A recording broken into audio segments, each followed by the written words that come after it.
Hello, this is Mike from Boulder, and the focus of my short video today is to give you some additional information, particularly for new pop-up campers, about your Dometic absorption refrigerator.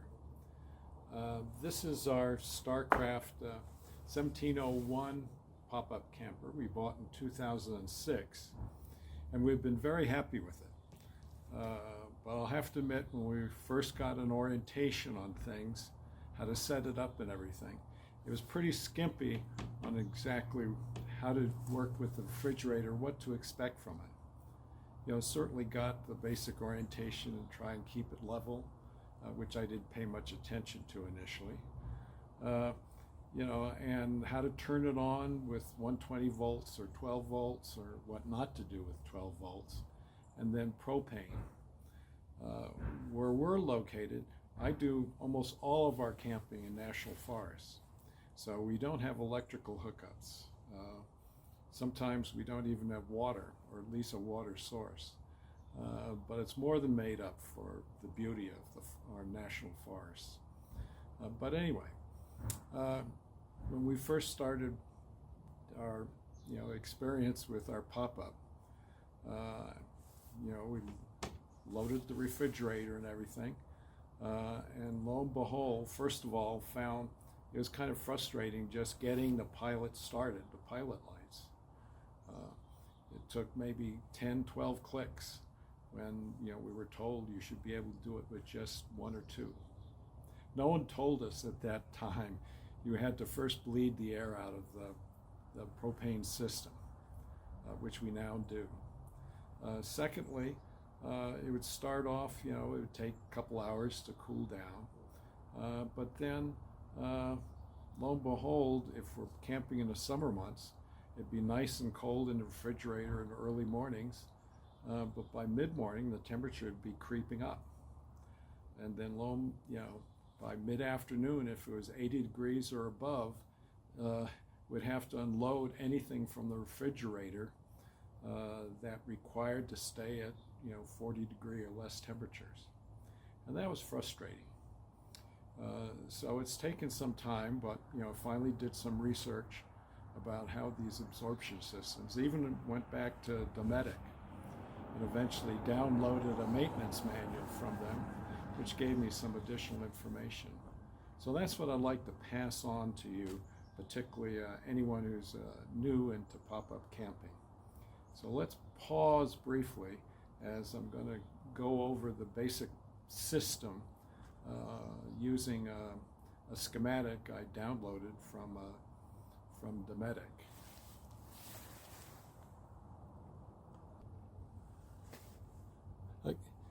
This is a schematic that I actually downloaded from Dometic, and I think it's probably one of the best I've seen, laying out the interior components of the absorption system. If you'd like to learn more, I would say go to Wikipedia and search for absorption refrigerator, and you'll get a very good discussion of what makes it tick, its history of the process, and it also includes a schematic of a Dometic refrigerator system. It's a seal system, and the elements or the components of it include ammonia, water, and hydrogen gas. There are a couple key components you need to kind of be familiar with, at least the terminology. First of all, there's the boiler. That is where the water solution of ammonia and water gets heated, and it's creating a vapor, a strong ammonia vapor, which rises in the tube up through here. Water is separated out for the most part. And then the first system of importance it comes to is what you call the condenser. These are the fins you see inside the refrigerator compartment. That's just to my right. This is where ammonia vapor comes through and is condensed into a liquid form. And it's done by heat, which is radiated out into the atmosphere through these fins. And so that's a critical part and why many recent YouTube videos you see are focused on increasing the airflow across these. As the vapor goes through, it condenses and becomes a liquid. And now gravity starts taking effect as it kind of flows down through, I guess, a kind of a series of changes or whatever directions. Eventually comes into another set of fins, which is called the evaporator. These are the fins that are actually inside your refrigerator department. The liquid ammonia, which comes in here, also is mixed with hydrogen gas, which makes it easier for it to vaporize. So the process of vaporizing, turning back into a gas, it absorbs heat from the surrounding area. So that's what those fins inside the refrigerator are for. So now that this comes down, the vapor kind of works its way on down through here. Again, additional cooling is gone in these pipes. That's called the absorber. And eventually the vapor comes down into what we call the absorber tank. And that's filled with water. So the ammonia gas gets reabsorbed into the water. The hydrogen gas doesn't get absorbed, kind of works its way back up and continues the process. And then from there, ammonia water solution comes back to the boiler. So looking at this, there are several things that can be done to enhance the performance, and it's pretty obvious. First of all, the boiler. That's the dials that you can dial in the heat you're creating. The hotter you make it, the more ammonia vapor you're creating and moving up. Once it gets to the condenser, there it's critical. The cooler you can make that condenser, the more airflow, the more heat you can transfer into the air, the more condensed liquid ammonia you'll create, which then is delivered to the evaporator inside your refrigerator. So similarly in here, the airflow around those coils inside the refrigerator will improve the ability to evaporate the ammonia liquid and also generate coolness inside your refrigerator. And then this process continues. And we'll point out what I learned from the maintenance manual is if you think your system is not working, first of all, you're kind of watching the heat or watching the temperature inside your refrigerator. If it increases slowly during the course of the morning, it's still operating, but again, you got the main problem of the natural circulation of airflow through the system. If it suddenly rises, that's a good indication that the flow has just actually been stopped. Your system's no longer working. One way they say to test that is if you touch the boiler, lightly with your hand, see how hot it is, then touch the absorber coils. If the absorber coils are also hot, the system is operating. Maybe not at high efficiency, but it's operating. If instead the boiler is hot, but the absorber coils are cool or cold, that means the flow is stopped.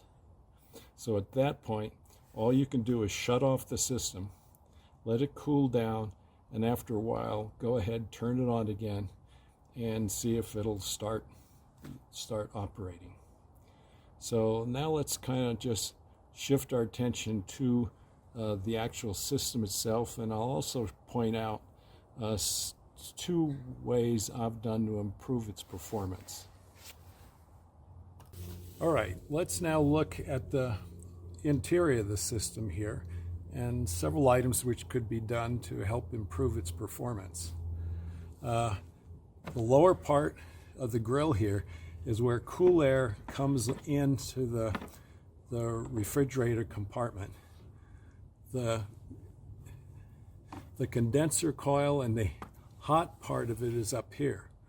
So as hot air rises, it tends to kind of come out, bringing in cool air down below. But again, this is done passively. So there are certain limitations which can be done. So just removing the lower panel, this is kind of what you see inside it. I guess it's about good enough. What we're seeing is, here's the boiler. This is where you're seeing the lower part of the absorber coils. This is the absorber tank, where again the final mixture of ammonia and water comes together, and then as it kind of comes back into the boiler. The controls are on the left side. As what's kind of always been pointed out, if you're hooked up to what they call shore power, you can just push the green button there and that'll turn it on, and you'll be using 120 volt power to heat the boiler. The red one is for 12 volts. I've never used it. I generally wouldn't advise hooking it up. You need to have a special 7 connector to your trailer, and if it isn't quite working, you'll drain your battery real fast. My experience tends to be on the propane side. And as the instructions kind of say, first of all, bleed the air out of your propane system. So normally, once I get the trailer up, I'll go inside, turn on my 2-stove burner and get that going. Oftentimes you'll see initially it's hard to get it to light, as air is coming out of the system more than propane. Once that is lit, I let it go for 30 seconds or so, and now I'll know that most of the air is out of the system. So at that point, I can come down and using these controls, push down and turn the knob here to the high, use one finger to push it down and hold it down, while then I can push the little red piezoelectric igniter. And normally, within 1 or 2, I'll hear a little voomp sound coming from the boiler area, and that indicates it's started. At this point, you still hold down that main, gray button for, they say, about a minute. 45 seconds to a minute is fine. At that point, you can release it, and the burner should be going. Some instructions say, well, you can tell if it's going by looking at flipping this little window cover here and looking inside. I personally, during the day, find it's almost impossible to notice where there's a flame. But typically within about a minute, if you just touch the edge of the boiler, if it's feeling warm, it's started and you're all set. What I was indicating earlier, a test, if you think the system may not be working, is what was saying is touch the boiler edge, lightly, it'll be pretty hot, and then feel along the absorber coils. If they're hot as well, then your system's working. If these coils feel cold, then your system, the natural flow has stopped. So at that point, you turn it off, let it cool down, and you can kind of restart it. How can we improve the performance? Well, you'll see probably lots of YouTube videos talking about adding blowers in the upper section, and particularly for RV computers, RV campers and stuff. And even for a variety of pop-ups, I've seen several videos about that. So I kind of did the same. It's hard to see now. The fins behind it is our condenser. And So the idea was, how can we get more airflow coming through the tubes? And what several examples are is just buying small little 12-volt fans and mounting them up here, up high, such that when they're turned on, they're blowing air out this direction. And that'll make quite a difference in terms of the amount of air that you can pump through, keep moving through the system. And so if you can lower the ambient temperature that the fins experience by moving air through quicker, it improves the performance. What I also ended up doing was taking a thin sheet of aluminum. Typically, I think we got it from a pie plate, and making a little baffle that comes up a little higher. And that ensures also that the airflow that these are pushing through comes up through the fins. And that does make a difference. Now, the one thing which is pretty obvious is if you're trying to push a lot of air through here, but you still have this in place, this really, here are the exit ports. And so it serves kind of almost as a baffle to make it harder. So I figured I'd come up with a way to essentially open this up more. And so this is what I'll show you, what I came up with.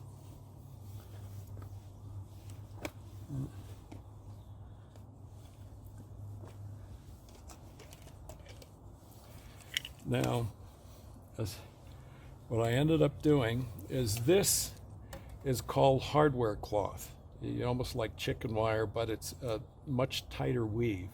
You can readily get this at any sort of hardware store. And so my thought was, if I could put that up here, now it's quite open. This helps keep insects out and other stuff. Then down below, I'll then put up a further barrier. So essentially this whole upper area is much more open, and I can move the air through this upper area much more fast, much easier than keeping the screen in place. So how to anchor it?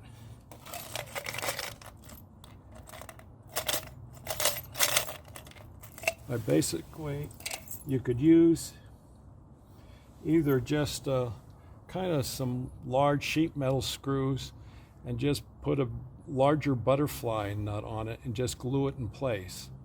I actually also attached a little piece of rubber tubing so I wouldn't have to screw it in as far. So what I kind of do is just mount that, and then I can screw this in right there. Kind of, for some reason or another, we just have a couple of these little need to move that over a little. Well, leave it for now. You have a little of these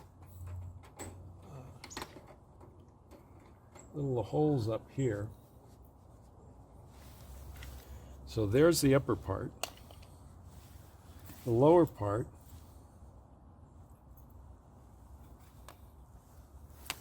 is then, again, just a piece of plastic I had. And again, I'll have that screwed in. And what I found is, if you pick the size of your sheet metal screws, or this type actually have a partial thread, you can get it where it'll go in, but it will not be really digging into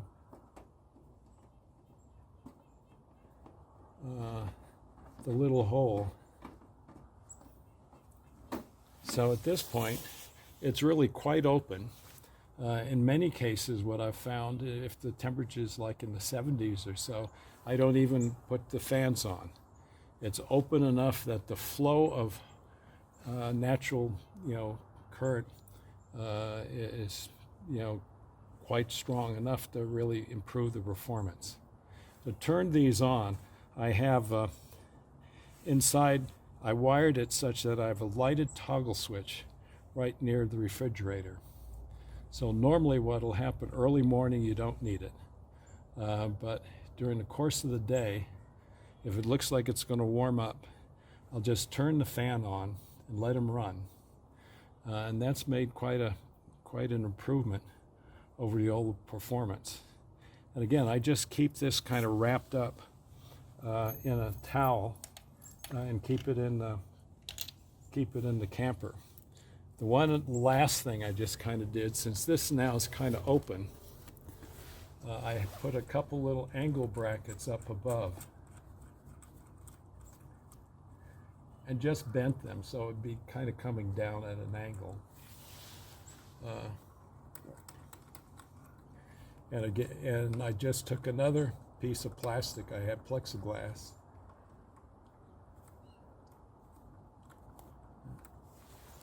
And with this, I can just mounted it up above and use, again, just a little butterfly nut to hold them in place.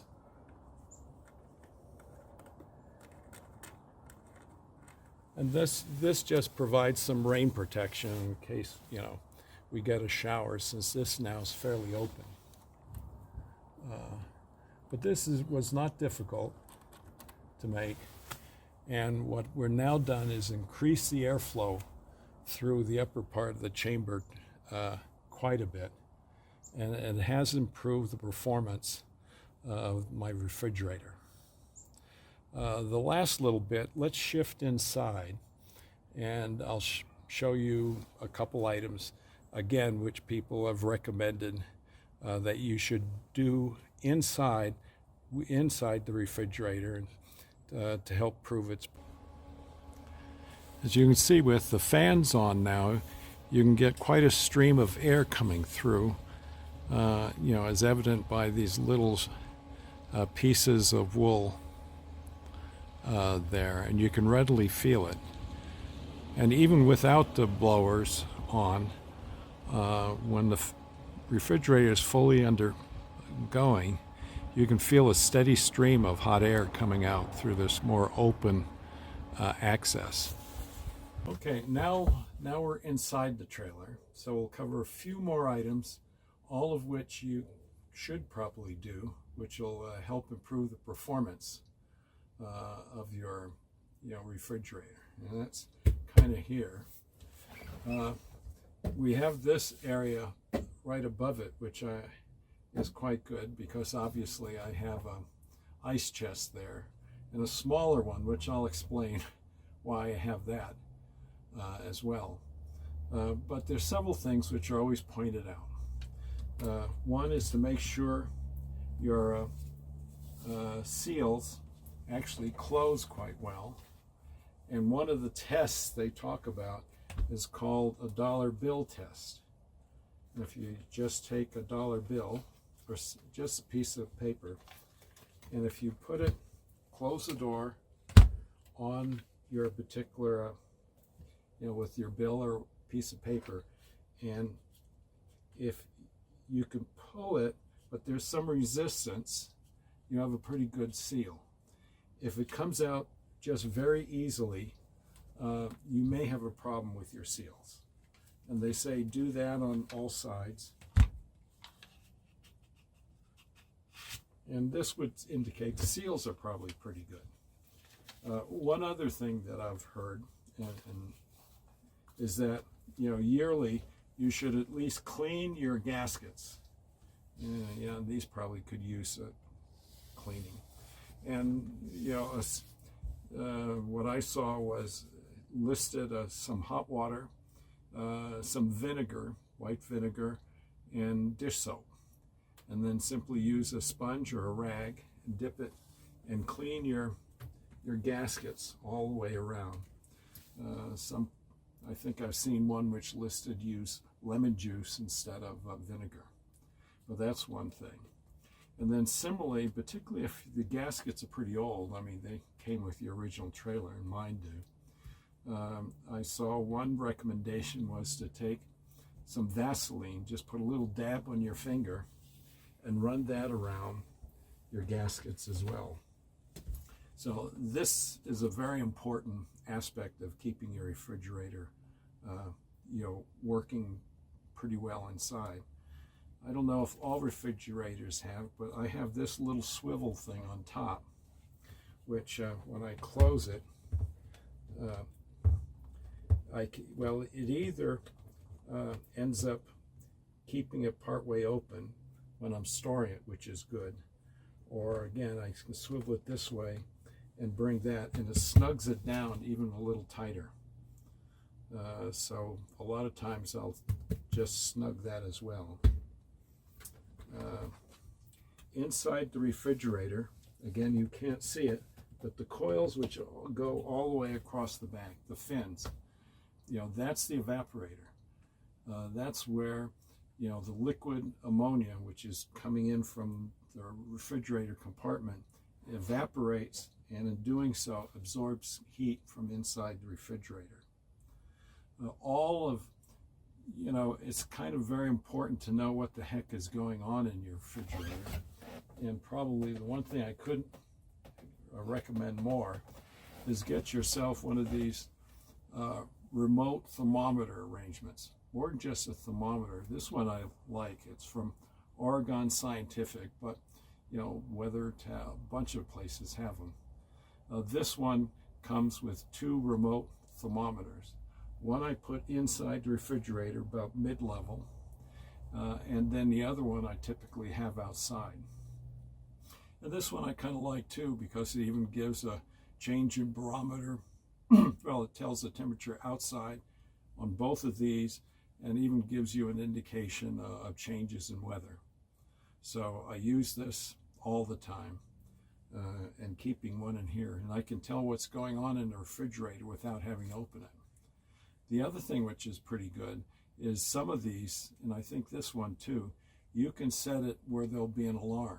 If a sensor goes above a certain temperature, it'll give you a warning, and that's always very useful.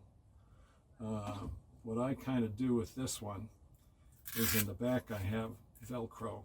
So if I want to leave this in, if you're wanting to pre-cool it at home and before going without having to open, I can put a little piece of Velcro around it, anchors it, and keeps the thermometer from bouncing around inside, as you're moving along. Helping the air, secondly, you don't want to overpack your refrigerator. Always kind of leave some space on either side, and I always leave some space in the back, a kind of a column. And I actually have 2 little fans, which I use, both of them actually. They're D-cell batteries, which means they're obscenely expensive for the D-cells. And this one, it just blows the air straight up. This one kind of comes from the side, although you can also lay it on its side. This one's nice because it has a switch. This one I kind of have to open it up and reverse the set of batteries. But normally what I'll do with this is I'll put this one all the way down the bottom in the back, so it's blowing straight up. And this one I'll probably put up top, off to one side, so it's blowing across the fins. And I use them both. Sometimes if it's fall or stuff and cool, I might just use one. But midsummer I'll probably use both of them.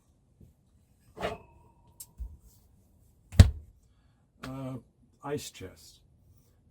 Yes, you definitely need an ice chest. And ice chests have come a long ways.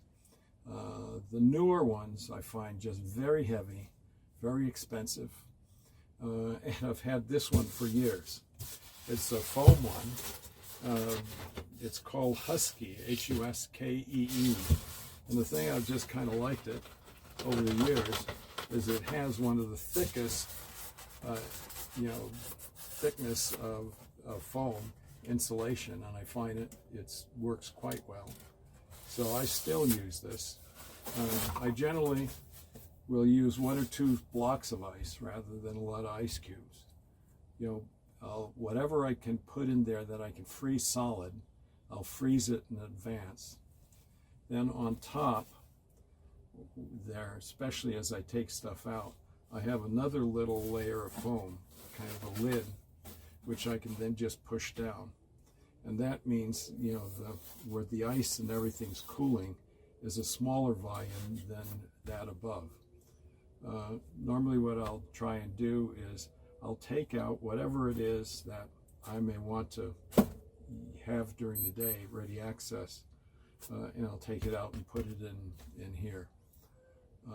If I'm adding stuff to here, often from that, if I add it in the night, even if it's a little warm, or even sometimes I have some warmer stuff, I know the effectiveness of the cooling is going to go down quite a bit. You know, you've heard a lot, and we've talked about using reflectix to help reduce the temperature inside the trailer, and that's, I can't compliment that more. You certainly want to be able to do that. And by lowering the temperature, you know, from just 90 degrees, which used to be in here, down to like 70, 75, it also improves the performance of the refrigerator. Now, what I also found, I use this one, and I have a smaller one as well. But I like the reflectix so much that I actually made a little cover, a soda cover, to put that over my ice chest. So when I have that in here as well, or carry in the car, I have this on, and this further has extended the life of whatever I have inside it.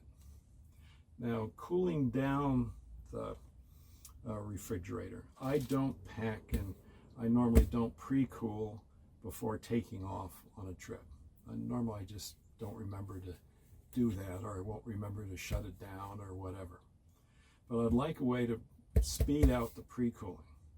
And, you know, various videos I've seen say, well, you can take frozen bottles of water and stick that in here. What I've found works quite well for me is I also ended up having a small little ice chest. I think some friends sent us some food, frozen food, and it came in. So what I've done, particularly in the summer primarily, is before heading off, I'll go to my local King Soopers, buy a small little block of dry ice, and you can ask for different sizes. You know, nothing more than probably the size of my fist. I'll wrap it in a heavy paper bag that they give you. I'll cut off the excess, just enough to wrap it, and I'll stick it in here. I have a little strap, and I'll bring this with me. And then once I get to the campsite, particularly in the summer months, I'll get it going, you know, turn on my burners, bleed the air out, get it going outside, and then I'll take the little chunk of dry ice, leave it wrapped, put it in the fridge. And within half an hour, I'll have the temperature reduced down to 30 degrees or so, where I can then start loading other food in it. Once I've kind of loaded out some other food in here, what I often will do is then take that bit of dry ice and then put it back on top of the foam little separation in here, and it'll kind of cool things down all over again. So, you know, that really works quite well for me. I guess the last thing I would just say is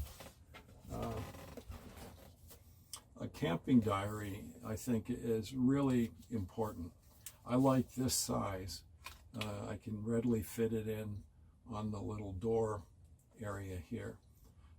And up front, I've talked about this also, you know, put a lot of the specific information about the trailer that I may be referring to at times. And then, you know, as we end up during the course of any sort of camping trip, you know, as you might expect, you know, and here I'll record where we went to the campground, kind of how far it took me to get to it, what I like the site, but I'll also, it's hard to see on this side, I'll then start just tracking the performance of the refrigerator. I did this earlier because I had no idea what was going on, and this has helped me quite a lot. But the columns, I normally will have the date and time, the outside temperature, probably as meat should be the inside, and then the refrigerator temperature from the remote, and then any comment like setting it on high, inserted the dry ice block. You know, the temperature inside was 60 degrees at the time. In a half hour, it had dropped down to less than 40 degrees, dry ice, and says I loaded setup. And then particularly, the important thing to me was being able to track, well, also I could indicate on here whether or not I turned the fans on. And the following day, when the temperature outside got to 80 degrees, before that I turned the fans on and let them run. In another one of my videos, I talked about installing a solar panel on the roof. It's strictly a 40-watt one, and with that up there, it's generating enough power to more or less to keep the fans going at all times. So again, you know, by doing this sort of thing, very, you know, you pretty well, you'll end up learning how your system operates. Again, it's not your home refrigerator. I know I've seen some people have, you know, taken the whole system out of their trailer, and that's perfectly all right if they want. But I still use it in conjunction with, you know, an ice chest. And so that's it. If you found any of this useful, you know, please give it a thumbs up. And I'll have probably one or two other videos out here talking about other things I've done in the layout of the camper, which has made it more enjoyable for me when I've gone camping with friends. So thank you. Performance.